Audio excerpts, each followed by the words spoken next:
তোদের গোপাল দাদু এক্ষুনি এসে যাবে, তখন এই সব আলোচনাগুলো করিস। হ্যাঁ, তুমি আমাদের সাথে আছো তো দিদা? আছি রে বাবা, আছি। ওই দেখ, নাম করতে করতে তোদের গোপাল দাদু হাজির। নাও, এদের এখন সামলাও, আমি তোমার জন্য জল আনছি।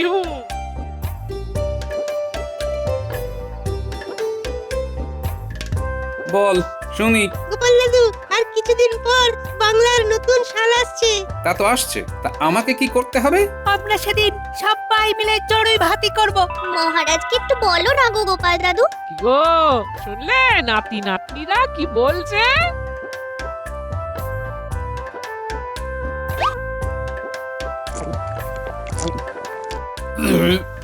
শুনলাম, দেখি কাল মহারাজের কানে কথাটা তুলবো।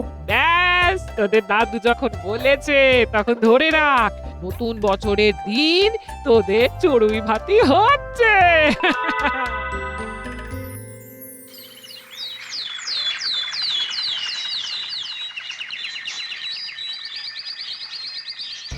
মহারাজ, একটা নিবেদন আছে।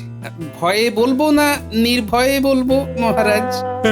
এ আবার কেমন ধারা কথা তোমার গোপাল? আরে নির্ভয়ে বলো। বলছিলাম যে ওই আর কিছুদিন পরেই চৈত্র শেষ হচ্ছে, বৈশাখ আসছে, মানে আর একটা নতুন বছর। বাংলা নতুন বছর।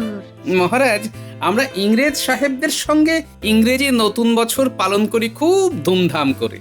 আমরা তো বাঙালি, তাই আমি বুঝতে পেরেছি তোমার মনের কথা। তুমি চাইছো আমরা ওই রকম ধুমধাম করে বাংলা নববর্ষ পালন করি। আগে আমরা সবাই সেদিন পুজো হয়ে যাবার পর সবাইকে নিয়ে নদী পথে ভ্রমণ করব। বাহ, বেশ ভালো প্রস্তাব। তারপর কোথাও একটা ভালো জায়গা দেখে আমরা আমাদের নৌকো ঘাটে ভিড়িয়ে চড়ুই ভাতি করব। প্রথমে পুজো, তারপর নৌকা ভ্রমণ, তারপর চড়ুই ভাতি। বিষয়টা বেশ ভালো। হ্যাঁ, তা যা বলেছো ঠিকই তো, বেশ ভালো ভাবনা। দেখলে মন্ত্রী, এটাকে বলে একটা সুষ্ঠু পরিকল্পনা। তা গোপাল, তুমি যখন এতখানি ভেবে নিয়েছো, তাহলে সব দায়িত্বটা তুমিই নাও। যথাজ্ঞা মহারাজ। যা খরচ খরচা হবে সেটা তুমি খাজাঞ্চির থেকে নিয়ে নিও। যা, চড়ুই ভাতি নিয়ে কিছু অর্থ কামানো যেত, সেটাও বেহাত হলো। তাহলে শুরু করে দাও আয়োজন। যথাজ্ঞা মহারাজ। সবাইকে জানিয়ে দাও বাংলা নতুন বছরে নৌকা ভ্রমণ আর সাথে চড়ুই ভাতি।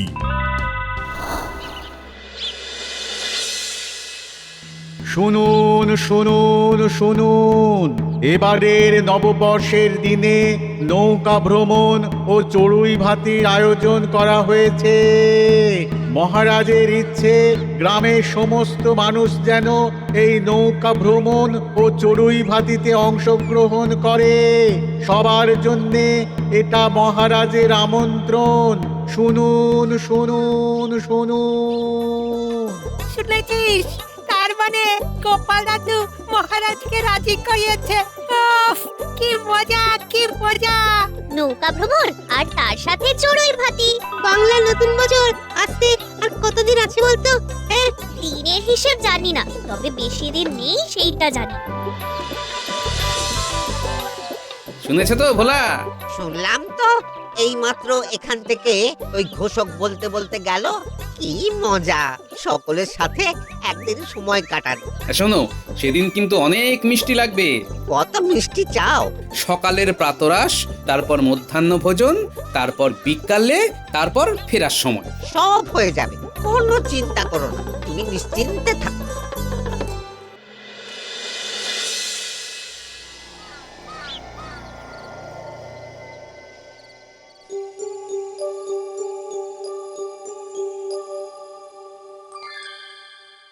নাও নাও, বক ফুল ভাজা খাও, খেলে দেখবে মেজাজটা কেমন ঝরঝরে হয়ে যাবে। আর এ জীবনে ঝরঝরে হবে না গগিন্নি। গোপাল আমার এই জীবনটা পুরো ভাজা ভাজা করে দিয়েছে। কেন আবার কি হলো? কি আর হবে বলো, আমি থাকতে মহারাজ গোপালকে সব দায়িত্ব দিয়ে দিয়েছেন। মানে এই নৌকা ভ্রমণ থেকে চড়ুই ভাতি সব দেখবে গোপাল। ওসব নিয়ে ভেবো না, বক ফুলের ভাজা খাও। তুমি আমার বিষয়টা বুঝতেই চাইছো না। আরে আরে তুমি গায়ে হাওয়া লাগিয়ে চড়ুই ভাতি উপভোগ করবে গো, আর খালি গোপালের ভুল ধরবে। এটাই তোমার প্রথম কাজ। বাহ বাবা বাবা, কথাটা তো তুমি মন্দ বলনি। গোপাল তোমার জীবনটাকে ভাজা ভাজা করেছে, এবার তুমিও নববর্ষের দিনটা ওকে একেবারে উল্টে পাল্টে ভেজে দিও। বাবা বাবা, খুব সুন্দর কথা বলেছো। আমি সব সময় ভালো কথা বলি। নাও, মন দিয়ে বকফুল ভাজা খাও।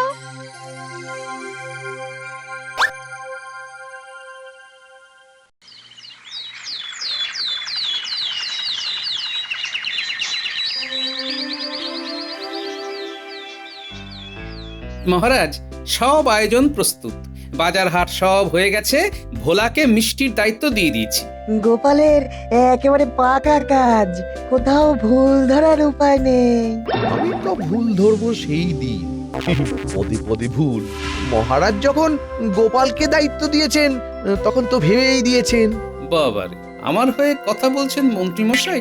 না, একটু তো সাবধানে থাকতে হবে, নিশ্চয়ই কিছু দুষ্ট বুদ্ধি মাথায় খেলা করছে। তাহলে আমরা এখন বাংলা নতুন বছর উদযাপনের জন্য প্রস্তুত। সবাই প্রস্তুত? আজ নববর্ষ, পয়লা বৈশাখ। আমরা সবাই মিলে আনন্দ করতে বেরিয়েছি। আজ আমরা একসাথে আনন্দ করব। একসাথে করব মোরা এই আনন্দ। নতুন দিন, নতুন বছর, নতুন ছন্দ। পুরনোকে বিদায় দিয়ে নতুন আশার দীপ জ্বালিয়ে মন থেকে করব দূর কে ভালো কে মন্দ। আহ, সুন্দর সকাল, খুব সুন্দর ঠান্ডা হাওয়া বইছে। ভেসে তো যাচ্ছি, থামবো কোথায়? সেই জায়গা কি জানা আছে গোপাল? আগে না মন্ত্রী মশাই, ওই যেতে যেতে যে জায়গাটা পছন্দ হবে সেখানেই নৌকো ফেরাবো। এই তো গোপালের প্রাণ ভোমরার খোঁজ পেয়ে গেছি। এই রে, পেটটা কেমন মোচড় দিল।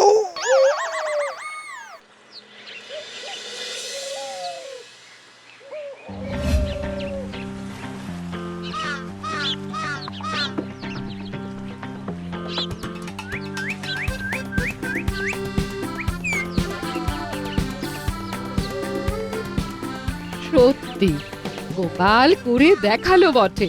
নদীর বুকে ভ্রমণ করব আর বনের মধ্যে গিয়ে চড়ুই ভাতি।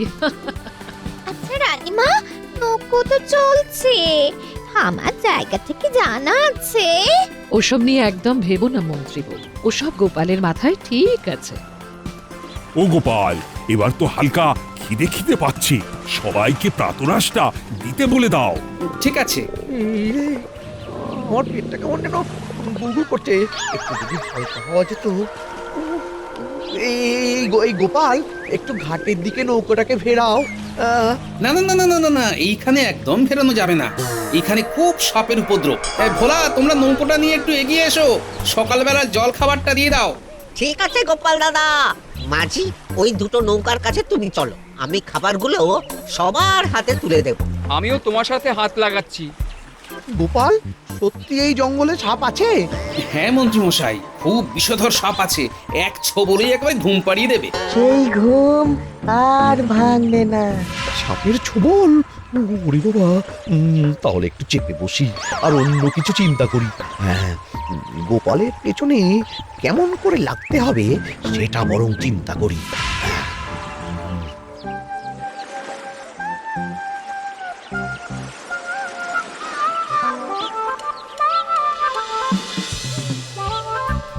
মন্ত্রী মশাই, খেয়ে নিন প্রাতরাশ, খেয়ে বলুন কেমন লাগলো ভোলার দোকানের রসের মিষ্টি। বেশ, অন্য কথা ভাবলে পেটের কথাটা মনেই আসছে না। এইবার খালি গোপালকে কিভাবে ছোট করা যায় সেটা ভাবতে হবে। যাক, প্রাতরাশটা বেশ ভালো হয়েছে। ধন্যবাদ গোপাল। কি মন্ত্রী মশাই, আপনি কিছু বলবেন না? ওই বিশেষজ্ঞের মন্তব্য। ভাবলাম বছরকার দিন সমালোচনা করব না, সবই ভালো হয়েছে, কিন্তু ওরে বাড়ি। কি হলো মন্ত্রী মশাই, কিন্তুর পর সোজা মায়ের কাছে চলে গেলেন যে? কি হলো মন্ত্রী, তো তোমার কি পেট কামড়াচ্ছে? ও বই তো, দেখো তো আমাদের মন্ত্রীর কি হলো। এই কিচ্ছু হয়নি মহারাজ, প্রকৃতির ডাকে সাড়া দিতে হবে। মাঝি মাঝি এইখানে নৌকা থামাও, থামাও থামাও। এইখানে নয়, আরেকটু গেলেই একটা ভালো জায়গা আছে, আমি জানি। আরে দূর, দেখো তোমার ভালো জায়গা, এটা খুব ভালো জায়গা। দেখছো না কত সুন্দর গাছ গাছালি। মাঝি এইখানে থামাও। এখানে থামাও থামাও, না থামালে বোধ করি কাপড়ে চুপড়ে হয়ে যাবে। মাঝি, নৌকো পাড়ে ভেড়াও।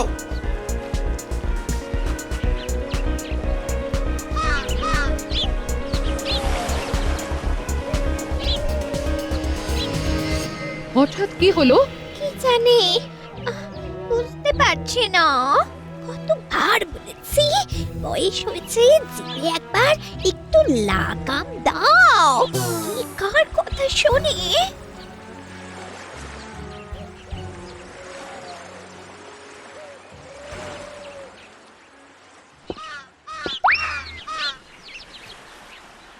কি গোপাল, তাহলে এখানেই নোঙর বাঁধি? আর কি করা যাবে মহারাজ, এখানেই সবাইকে নামতে বলুন। সবাই কান খুলে শোনো, আমরা এখানেই আমাদের চড়ুই ভাতি করব। বনের মধ্যে ভোজন হবে, বনভোজন সবাই কবে। চলুন এবার নামি সবে।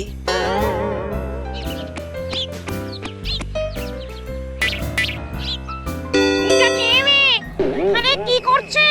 এটা একটা মানুষ, কি আবার করবে?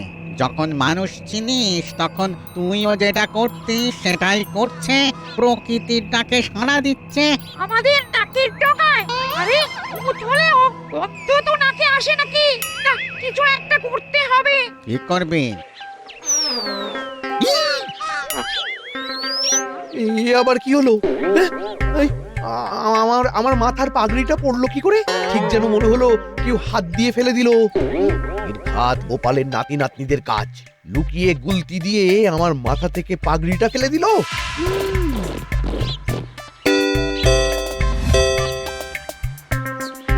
আর ঠাকুর, ওইখানটা বেশ ফাঁকা জায়গা আছে বুঝলে, ওখানে তুমি রান্নার জোগাড় করো। ঠিক আছে গোপাল দাদা, আমরা এখানেই জোগাড় করে নিচ্ছি।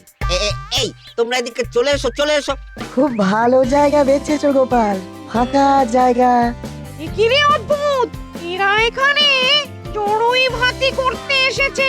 ঠিকই আছে, ওরা ওদের চড়ুই ভাতি করবে আর আমরা ওদের ঘাড় মোটকে চড়ুই ভাতি করব। শুধু দেখতে দে, শুধু দেখতে দে, আমরা কতদিন জ্যান্ত মানুষ খাইনি রে। উফ, একসঙ্গে এত মাংস রেখে ঢেকে খেতে হবে। ওই গোলগাল মাথায় চুল নেই, ওই লোকটাকে দেখ, উফ, কি নধর। ওই দেখ, ওই ঝোপের মধ্যে যে লোকটা বসে বসে এতক্ষণ প্রকৃতির ডাকে সাড়া দিচ্ছিল, সে এসে দাঁড়িয়েছে। আরে গুটি ন্যাপলা গুলটে, আমাকে লক্ষ্য করে ঢিল ছুঁড়েছিলিস কেন? আচ্ছা, লোকটা চেঁচাচ্ছে কেন? ওদের ছোড়া ঢিলে আমার পাগড়িটা পড়ে গেল। আপনি কোথায় ছিলেন? আমরা তো আপনাকে নৌকো থেকে নেমে দৌড়ে মিলিয়ে যেতে দেখলাম। আর এখন দেখছি মাঝখানে কোথায় ছিলেন সেটাই তো জানি না। কি হলো মন্ত্রী মশাই, হালকা হলেন? শরীরটা বেশ ঝরঝরে লাগছে না? গোপাল দাদু, দেখো না, মন্ত্রী মশাই বলছেন আমরা নাকি মন্ত্রী মশাইয়ের মাথার পাগড়ি ঢিল ছুঁড়ে মাটিতে ফেলে দিয়েছি। ছি ছি ছি ছি ছি, এটা কি বলছেন মন্ত্রী মশাই? এরা তো এতক্ষণ নৌকোতে বসেছিল। তাহলে আমার মাথা থেকে আমার পাগড়িটা ফেললো কে? আমি ফেলেছি, আবার ফেলছি। ফেল ফেল, ফেলে দে, ফেলে দে। এই দেখো, আবার পড়ে গেল তো। মাথা থেকে আপনা আপনি পড়ে যাচ্ছে আর মন্ত্রী মশাই আমাদের ধরছে। আরে, আপনার মাথাটা কি আচমকা মাপে ছোট হয়ে গেছে? বারে বারে পড়ে যাচ্ছে যে। আরে তোমরা এখানে কি করছো? চলো সভা কবিতার কাব্য শোনাবে, নববর্ষকে জমাতে হবে তো। এখানে কে যেন আমার মাথার পাগড়ি ফেলে দিচ্ছে। তোমার পেট ঠিক আছে তো? পেট ঠিক আছে, কিন্তু এখন মাথা ঠিক নেই। কে কে বলছো? সামনে এসো। সামনে এসে গেছি। নিন, কি করবেন করুন। আমি কিম্ভূত আর ও হলো অদ্ভুত। আমরা দুজনে কিন্তু ভূত।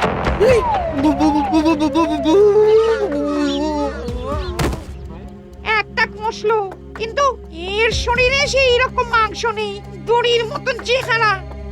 এই লোকটা কিন্তু বেশ নধর। না না, মাথাটাকে বরফের মতো ঠান্ডা রাখতে হবে। সবাই বিস্তর ভয় পেয়েছে।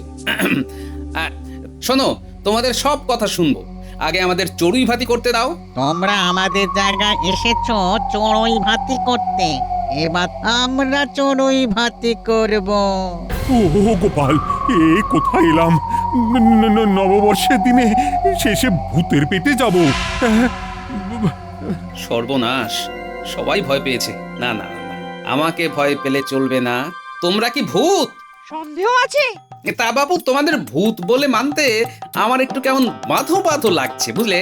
মানে আমাদের ভূত বলে মানতে পারছো না নাকি? না, তোমাদের দেখে তো আমার ভয় লাগছে না। বিজ্ঞানী, তোমার কি ভয় লাগছে? না না, একদম লাগছে না। কি দেখলে আমাদের ভয় করবে আগে বলে দাও। আর সেটা কি করে বলবো বলো তো? না, বলতে পারবো না। ভয় পাচ্ছি না, শুধু সেটা বলতে পারবো। এটা তো আমাদের খুবই অসম্মানের ব্যাপার।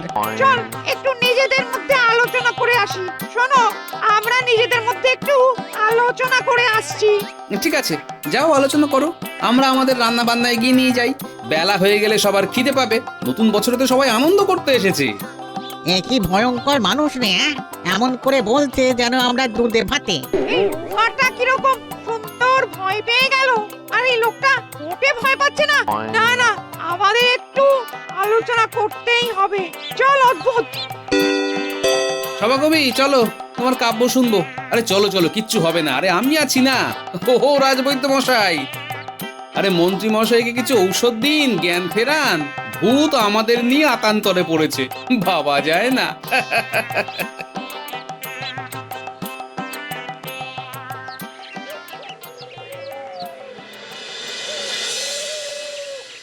এরকম কথা জন্মে শুনেছিস, হ্যাঁ, যে মানুষ ভূতকে ভয় পাচ্ছে না? অথচ দেখ, আমরা যখন মানুষ ছিলাম তখন আমাদের ভূতের নাম শুনিয়ে সব শক্ত শক্ত কাজগুলো আমাদের মা বাবা করিয়ে নিত। ভয় পেতাম। এখন আমাদের কি করণীয় সেটা বল। আমরা এখন একটু সংকটে। ভাব, এই খবরটা যদি আমাদের রাজার কানে চলে যায় তাহলে তো আমাদের তাড়িয়ে ছাড়বেন। ভোলা, রান্নার কত দূর? এই যে চলছে। আচ্ছা গোপাল দাদা, কি হবে? আচ্ছা, তোমাদের কি আমার উপর থেকে ভরসা উঠে গেছে? হ্যাঁ, না না না না না, তাহলে যাও, সাহসের সাথে রান্না বান্না করো। আমরা কৃষ্ণনগরের মানুষ, বুঝলে? আমার আর ভয় নেই। এই বাচ্চারা, যা মনের আনন্দে খেল, তোদের কোনো ভয় নেই। জানি তো, আমরা কিছুতেই ভয় পাবো না। শুনছিস, বাচ্চাগুলো আমাদের ভয় পাচ্ছে না। বাতাসের কান আছে, যদি ভূত রাজার কানে যায় তাহলে আমাদের আর মুখ দেখানোর উপায় থাকবে না। ওদের কাছে, ওদের কাছে গিয়ে কি করবি? আমাদের বিষয়টা বলবো বলবো একটু ভয় পেতে অনুরোধ করব। মানবে? মানুষের দয়ার শরীর মেনে নেবে মনে হয়। চল। কি হলো, কি ঠিক করলে? আমাদের একটু ভয় পেলেই আমরা খুশি। তোমাদের আমরা কোনো ক্ষতি করব না। কি মুশকিল বলো তো, তোমাদের দেখে তো আমাদের ভয়ই লাগছে না। আচ্ছা আচ্ছা, ঠিক আছে, আমরা ভয় পেতে পারি, কিন্তু আমাদের একটা শর্ত আছে। বলো বলো, তোমাদের সব শর্ত আমরা মানবো। আমাদের সাথে তোমরা নববর্ষ পালন করবে, আমাদের সাথে খাবে, আমাদের সাথে নাচ গান করবে, একটু হাতে হাতে কাজ করে দেবে, ওদের সাথে রান্নাতে একটু সাহায্য করবে। হ্যাঁ হ্যাঁ, সব করে দেবো। তাহলে এখন ভয় পাও? এই দেখো, আমাকে কি তোমরা বুদ্ধ পেয়েছো? হ্যাঁ, আমরা ভয় পেলাম, তারপর তোমরা আমাদের শর্ত মানলে না, তখন কি হবে? হ্যাঁ, ঠিক ঠিক, বিশ্বাসটা তো কেউ আর কারোর ওপর করতে পারছে না। ঠিক আছে ঠিক আছে, আগে তোমাদেরটাই হোক। যাও তাহলে, আগে রান্নায় হাত লাগাও, সব আনাজপাতি কেটে কুটে ধুয়ে রাখো। চল অদ্ভুত, আমরা তাহলে কাজগুলো করি। এই ভোলা, এই কিম্ভূত আর অদ্ভুত তোমাদের কাছে যাচ্ছে তোমাদের রান্নাতে সাহায্য করতে। ওদেরকে আপন করে নাও, নববর্ষে এটাও কিন্তু একটা অভিজ্ঞতা। শোনো, ওদের একটু তোমার দোকানের রসের মিষ্টি দিও, আগে মিষ্টি মুখ। ঠিক আছে গোপাল দাদা, এই এই চলে এসো চলে এসো, আমাদের ভূত ভাইরা চলে এসো। গোপাল, তোমার তুলনা শুধু তুমি নিজে। তোমার জন্যই এই ভূত রাজ্যে চড়ুই ভাতি সম্ভব হলো। অসম্ভবকে সম্ভব করলো আমাদের গোপাল। ভূত রাজ্যে পেলাম ভূতের সাহায্য, এটাই আমাদের কপাল।